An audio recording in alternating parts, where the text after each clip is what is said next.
Serial जन्नी आई की कहानी में कार्तिक लेकर आता है तारा को और सारे लोग देखकर कहते हैं ये क्या हो गया। ईरा डर जाती है और दादी सोचती हैं ये फिर से कुछ हो गया क्या ऐसे इसकी बीमारी के कारण। और फिर सारे लोग कहते हैं देखो ये तुम्हारी तारा क्या कर रही है। और कार्तिक के माँ बाप भी सोचते हैं क्यों लेकर आ गया इन्हें यहाँ पर। और बोलती है माँ क्या हो गया, नहीं बताता, कहता है जल्दी इसे अंदर ले चलो, इसे लिटाना पड़ेगा। और फिर सारे लोग देखकर हंसने लगते हैं। अंदर ले जाता है कार्तिक और लिटाता है उसे, तो बता देता है कि यह फ्रीज हो गई थी पहले की तरह।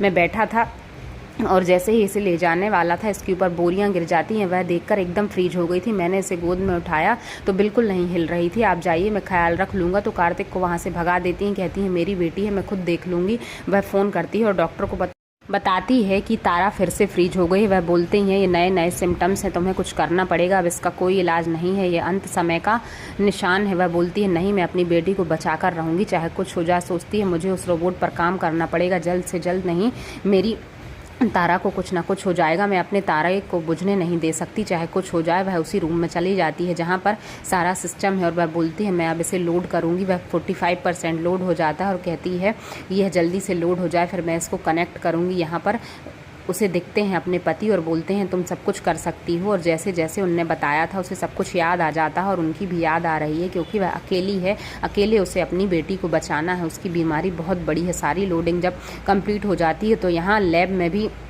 जो ऑफिसर होता है वह भी हाथ उसका कनेक्ट होने लगता है। यहाँ पर वह सोचता है कि ये कैसे हो रहा है उसे, लेकिन समझ में आ जाता है कि किसी न किसी ने रोबोट को चुराया है और उसे कंट्रोल कर लिया है, इसलिए मैं यह भी चल रहा है उसी से। और यहाँ पर सारी लोडिंग कंप्लीट हो जाती है। वह बार बार चेक करता है कि किसने कंट्रोल किया है और कहाँ से ऑपरेट किया जा रहा है।